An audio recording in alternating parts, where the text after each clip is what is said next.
Welcome back to UWM Urban Spelunking, a series exploring historic buildings on the University of Wisconsin-Milwaukee's campus. In the last episode, we explored the basement of Cunningham Hall and talked to Laurie Glass, who has been at UWM since 1975, just 2 years after Cunningham Hall was built. Laurie Glass also manages the Center for Nursing History, which is an actual museum of nursing history right here on UWM's campus. My name is Laurie Glass, and I'm Professor Emerita in the School of Nursing, and I am the director of the Center for Nursing History in the School of Nursing, and manage the museums, the 3 gallery rooms that we have here on the ground floor. I've been here since 1975, and I got my PhD in nursing history and nursing research from the University of Illinois, Chicago.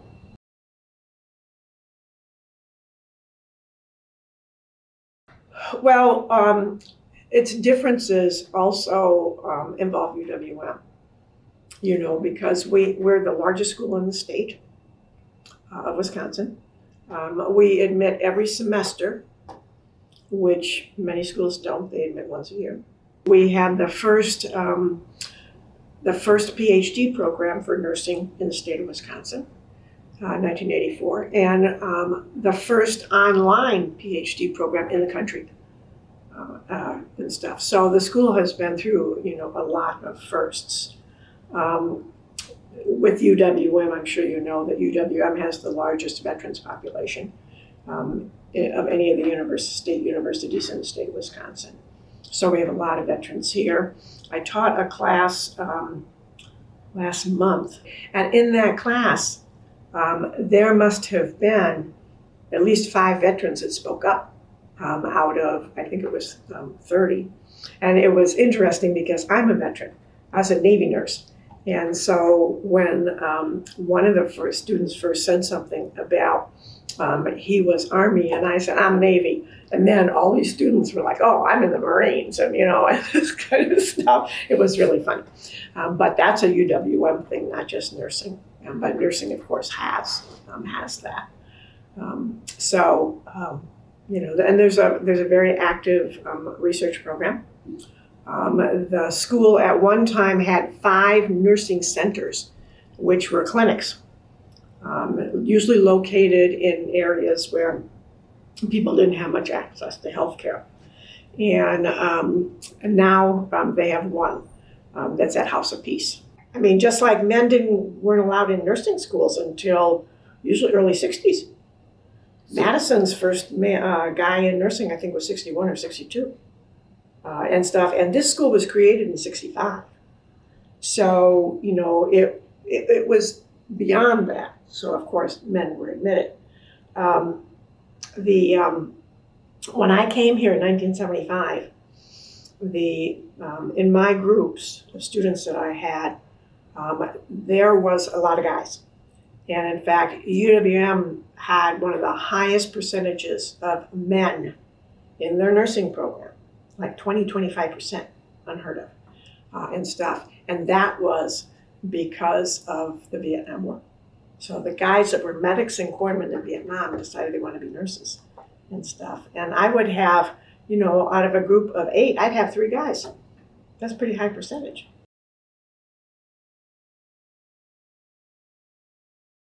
Schools of nursing used to be in hospitals. Okay, and you got a 3-year diploma. You didn't get a degree and stuff. That was where nursing started. And in Milwaukee, there was a lot of them, every hospital. And they used the student nurses as labor.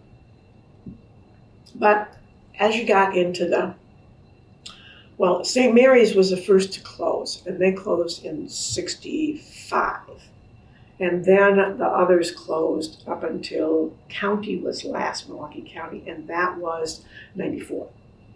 But the alumni groups from those places are very strong because in those hospital schools there was a dorm.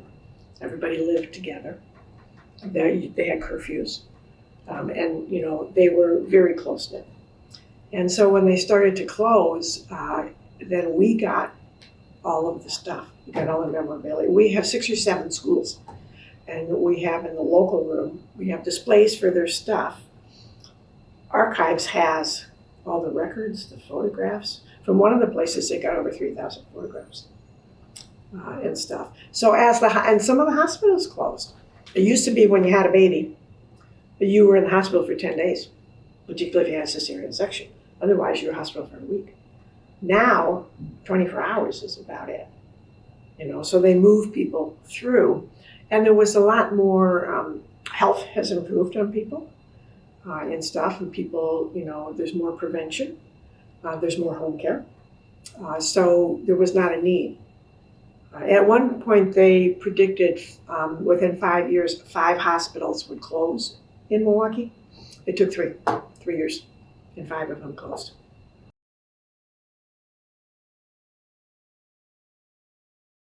When Dean Inez Hinsvark designed the school back in '71, she was a nurse historian. So she designed a museum right in the school. And that original museum room is on the first floor. And if you go out the doors here and you turn around and look up, the floor above us has long windows. That's the original museum room. Now when they turned that into a student floor, we got moved out. Now the museums, there's only 6 in the country. So we're one of 6, which that brochure back there would tell you that. And we have the largest collection in the country. So nobody has a bigger collection than us. And everything that we have, including 2 storerooms downstairs, is donated. We haven't bought anything since probably the 80s when we bought a couple of very rare items that are on display. But the stuff keeps coming in. Faculty member stopped by when I was here with a visitor yesterday and said, "Oh, we have a such and such that we found, and we're going to, bring it and donate it to you." And so, faculty members, they find stuff and they purchase it or whatever and bring it in, or relatives.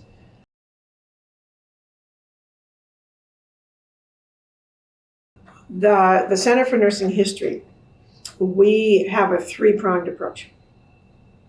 Stuff like uniforms, capes, equipment and stuff, the things you see here come here. Okay, the records and photographs go to archives. Because UWM Archives is also Historical Society and it's also Milwaukee Public Archives. It's lots of stuff. And then the books, rare books, go to special collections. So Max Yella, who's the librarian there, took an interest when he came back in, the 90s, in the history of nursing and healthcare. At the time, I had over 400 books in this building. And he got very interested, and so he came and got them, took them to special collections, and then proceeded to collect. So in special collections, there is a history of nursing and healthcare collection that is over 1,200 volumes, yes. Wow. And stuff, because he went after a lot of the rarer books. Yeah, and we try to list it. Our collection policy is Wisconsin. And so we take primarily stuff from Wisconsin, but if there's a rare thing coming from another part, Midwest, or otherwise, we'll take it.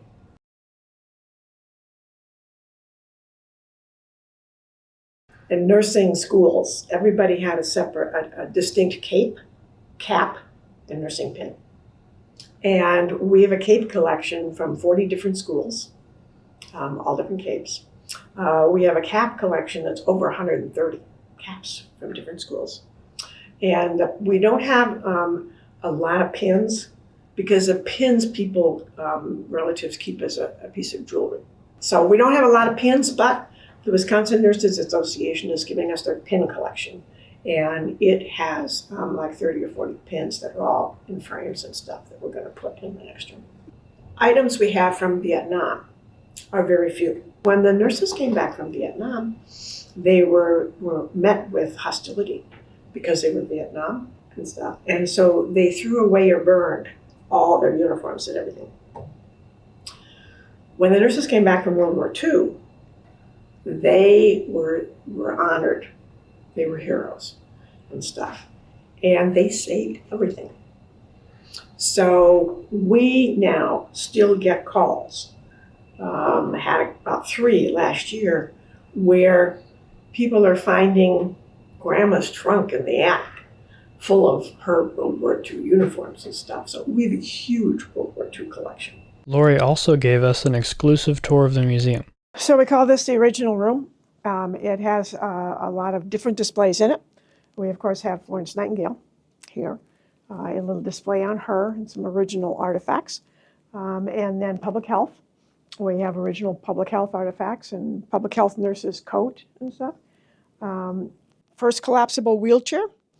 And it was made in Wisconsin, in Racine, by the Gold Medal Furniture Company. And if you take this off and put it back here, then this wheelchair folds up just like this. We have a lot of different displays here. This is a World War I nurse, her stuff. We have quite a few on the equipment of nursing, the things that nurses used to. In this case, we have some of our dolls from our doll collection.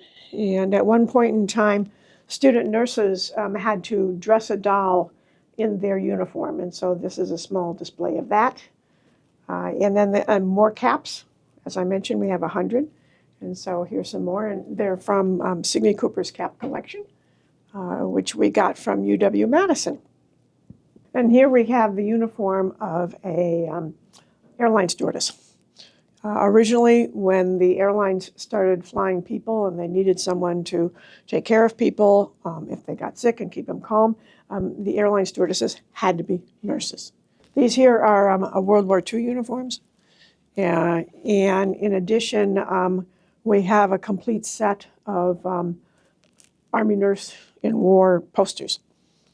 And so we often have those on display, and we have a whole bunch more downstairs. Here's a World War II flight jacket from a flight nurse, and it was her family. She was a flight nurse from 43 to 46, and her family gave this to the War Memorial, and then they made arrangements for it to be transferred here into the Nursing Museum. One of our nursing alumni is a retired admiral, Navy admiral. And so she has given us her uniform and her hat, which is quite special. This is my uniform. I'm a retired Navy nurse. And so this was one that was worn in the 70s and 80s. And you can tell it's a little different because I don't have the gold on the hat, which is called scrambled eggs. This rank did not qualify for that. But the rank at which I retired did, so I have that hat at home. And I mentioned that every school has their own unique pin. In this case, there is just a sample of the different pins that we have and what school they came from, to give you an idea that how different each one of them can be. And in the local room next door where we're going, there are also pins. The woman who donated it, her friend gave it to her and said, please find a place for this. So it was in the woman's basement for months, years. And then she found us, and then she brought it to us. And so when we opened it, we sort of just left it as it was with the things that are in it. But it dates back to World War II. This here is a World War I Army Nurse Corps uniform. It was worn in 1917. It includes the dog tags and the insignia. We got this because a former student saw it at a rummage sale in Waukesha and called me on a Saturday and said, I just saw this, do you want it?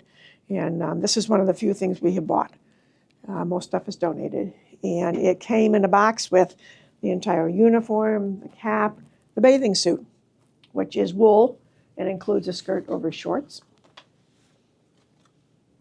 So to go right around the room, we have part of our bedpan collection is back here behind the door. Certainly you'll want to get a shot of that. Some of those are kind of fancy. Yeah, oh yeah. And some of them are very heavy because they're stoneware, you know. So they're quite heavy. And this, to give you a little lesson in bed pens, this was to empty it. Okay, because if you note, there's a rim that turns down. So you wouldn't be able to empty it because it would just get stuck behind the rim and you can't slosh it and stuff. So this made emptying very easy. These were all given to us by UW-Madison School of Nursing. They gave us their historical collection in about 2016, 18, I think it was.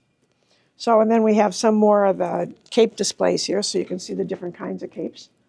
And then we put examples of the capes and how nurses wore them on the wall for the students. This is St. Mary's Hospital, School of Nursing. It closed in 69. Mount Sinai School of Nursing closed in 73. And each one has a uniform in addition to their display case. So then we have UW-Milwaukee is here in this one, with pictures of Cunningham and Hinsfark. We have Milwaukee Hospital School of Nursing. It closed in 73.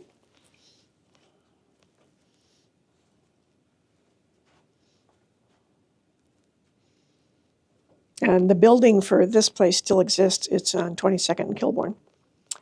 And this is Deaconess Hospital, closed in 86. We have a small display from Madison, since they gave us the case and a lot of different things. More caps, like you saw in the other room. Again, from the Signe Cooper cap collection. Signe Cooper was a well-known nurse historian in the state, sort of the grandmother of nursing history for Wisconsin. So we have Madison's uniform, cape and cap. This is the most recent. And I have to get these pictures so that they're uncurled here. Anyway, this is Columbia College of Nursing. It closed in 2020 and had 5 different names. And you can see each one has sort of a pin, pictures, a uniform, and stuff. So that's why we call this the local room. And when the various alumni from all the different schools come, they can come in and see their material on display. Here we also have a collection of student notebooks. Our collection goes up through the 60s and 70s. We had a small computer in here, but we took it out because there wasn't space. But to show again how things were and how things are now, with everybody has their own laptops.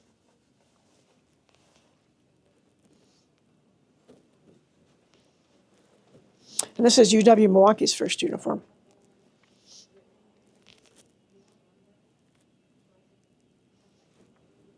And this is a replica of what a nursing instructor might wear back in the late 1800s, early 1900s.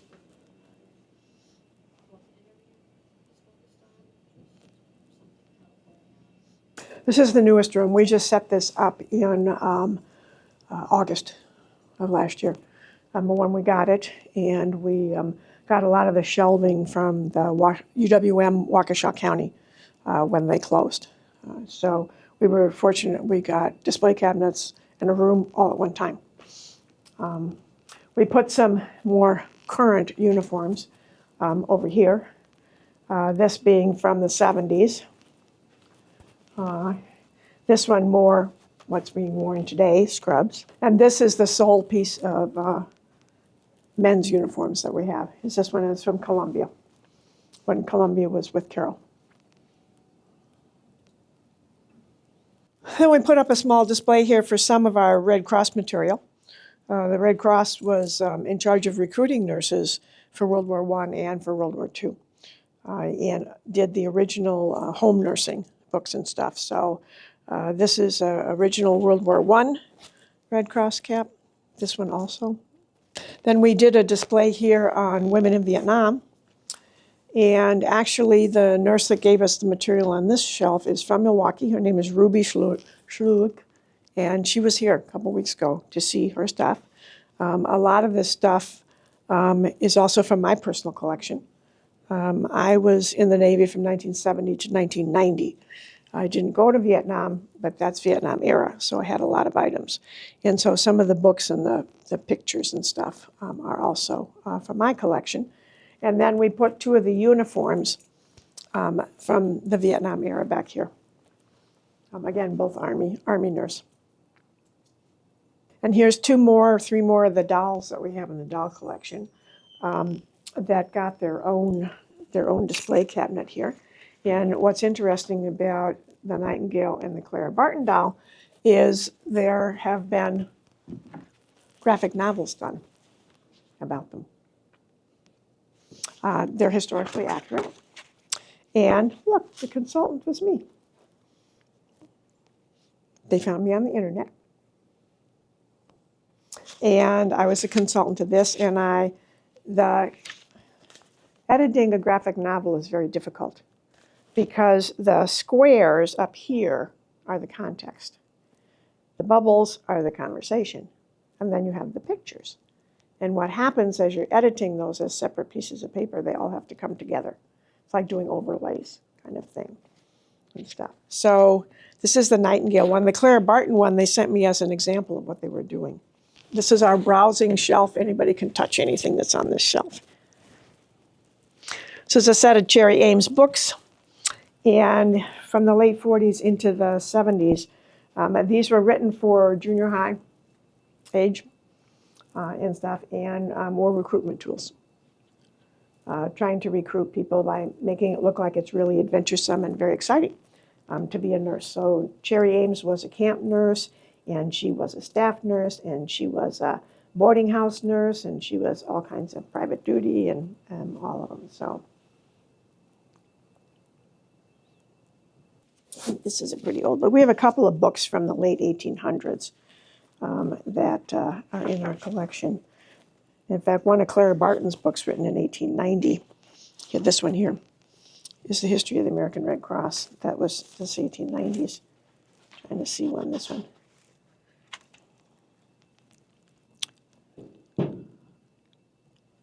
1868 is this one. Be nice if we knew the title of the book, wouldn't it be? Eminent Women. And Florence Nightingale is in here.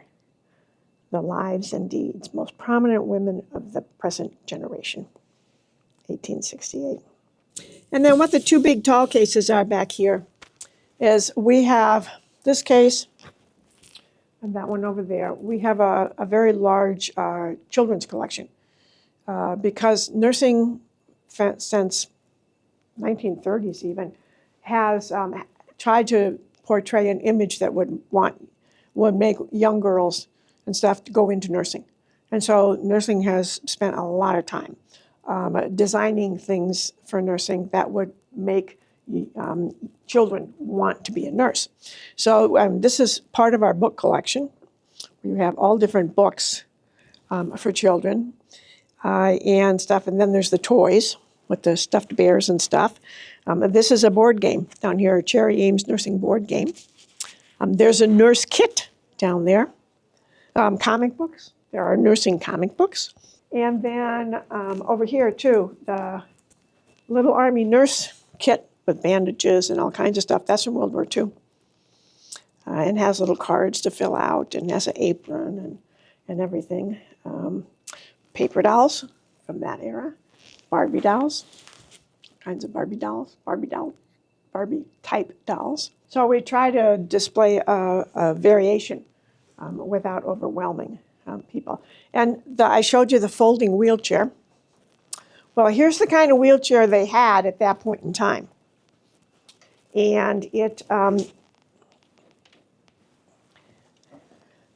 was used, and as you can see, you couldn't very well go down the steps in this, nor could you get out of your house, because it certainly is not collapsible. It does recline. And this chair belonged to Sister Caroline. And Sister Caroline created the Sisters of Notre Dame, School Sisters of Notre Dame, and they donated this to us when they moved. They moved to the Mount Mary University campus. They built a new building for the sisters. And we got this. And we know that this dates from the 1800s because it has Mother Caroline's name on the back of it. And she died in the 1890s.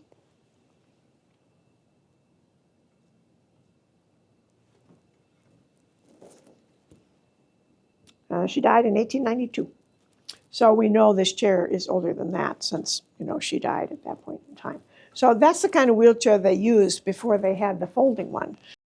Laurie also gave us a tour of her 2 storage rooms in the basement of Cunningham Hall.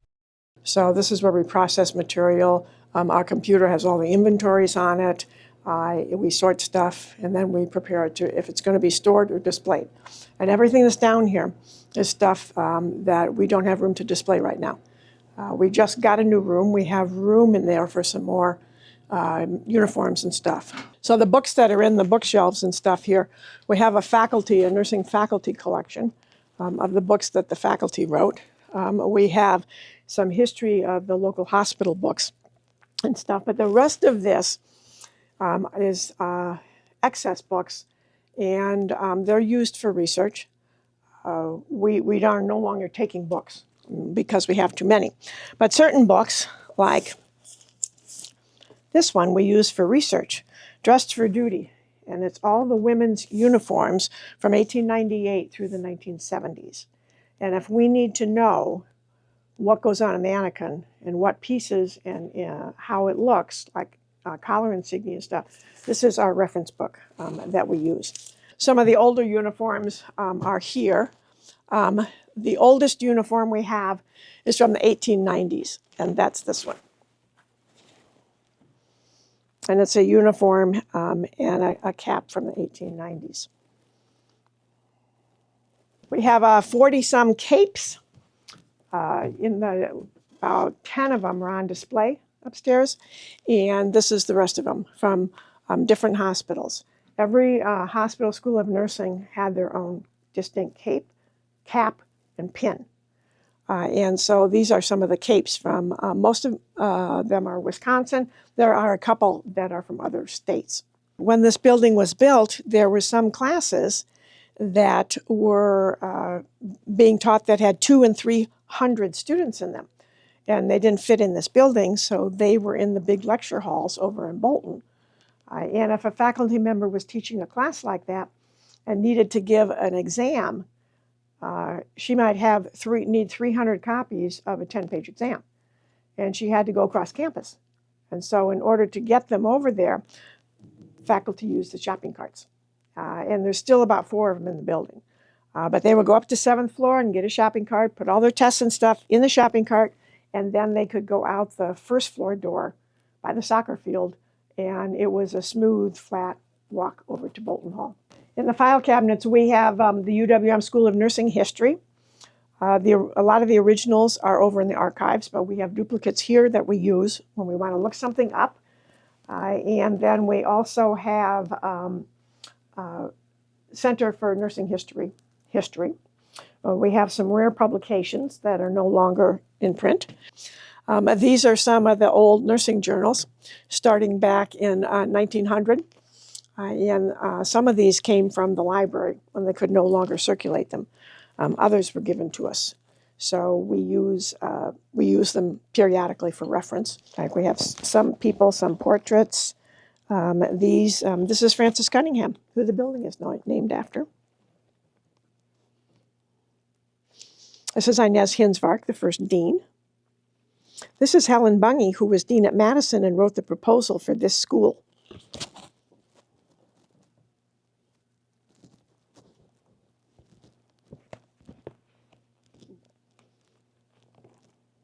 Yeah, there's Francis Cunningham, Cunningham Hall. It's a nice picture of her. We also have a lot of, these are individuals' records where families might donate stuff to us, like a nursing license or something. And so these are all files on individual nurses, most of them Wisconsin-related. We also have sheet music from World War I. Roseanne of Charing Cross. We have a pretty big poster collection that's on on here, everything from nursing advertising to the State Nurses Association and stuff. And we have quite a collection there. It's all been inventoried. And storeroom, when we outgrew the first. And in here we have a lot of more uniforms. We have a whole rack of duplicates. We share things with the Milwaukee Public Museum, the Wisconsin Veterans Museum, Milwaukee County Historical Society, other nursing history museums. So we share our leftovers. We have over 100 nursing caps, and that's what's in those boxes. We have about 20 bedpans, different bedpans, and that's what's in those boxes down there. Here's a lot of the military uniforms. Some of the more unique ones, these are World War II. This was a dress uniform, and it had a maroon tie that went with it. But that would be a Nurse Corps officer's uniform. This also is another rare uniform, again from World War II, and probably the 50s, and has the short jacket, which is called the Eisenhower jacket, because Dwight Eisenhower is the one that designed it when he was the general in charge of the World War II troops. So we have Vietnam era, that's these are Navy uniforms. And there's one upstairs on display too. But there's a white one that's not all, doesn't have all the insignia and stuff on it, because we don't always have the insignia to go with it. And there's a funny story about the blood pressure cuffs, the old ones, like this one. In fact, this one is labeled, had mercury in them. We were up on the first floor, and we were in the process of moving stuff down here. And the mercury escaped from one of these and got all over the floor. Well, mind you, back in the 60s and 70s and stuff, if somebody, we had mercury thermometers, if you broke the thermometer, the mercury was on the wall. We just all scurried around, picked it all up. People used to play with it, because it kind of held together in beads. Well, when this happened, and it was probably late 80s, early 90s, it created a hazmat situation. So the hazmat team came over and sealed off the area, confiscated all my blood pressure cuffs, blood pressure machines, and we were out of the room for 3 days while they cleaned up everything and stuff. So they insisted on they were taking the stuff.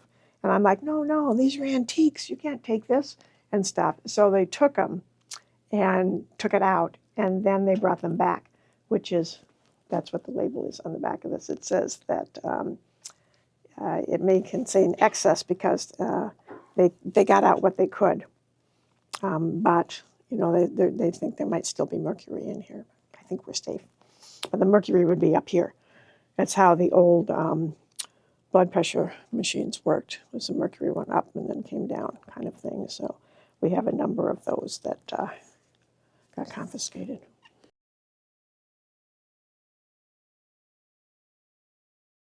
Well, I love nursing history, and I've been involved in it for, quite a few years since, in my master's program, I did a paper back in the 70s and stuff, but my research, my publications, I've done 3 books and stuff, have all been in nursing history, so I love nursing history. So, doing the exhibits here and showing people around and telling non-nurses about the history of nursing, because many of them, they're not aware. And nursing is a very rich history, being one of the first professions for women. Also the first profession to have ethics, code of ethics, and a lot of other things that nurses did as first. So I am, I'm passionate about the nursing history piece and showing people what we have, because it's a national resource.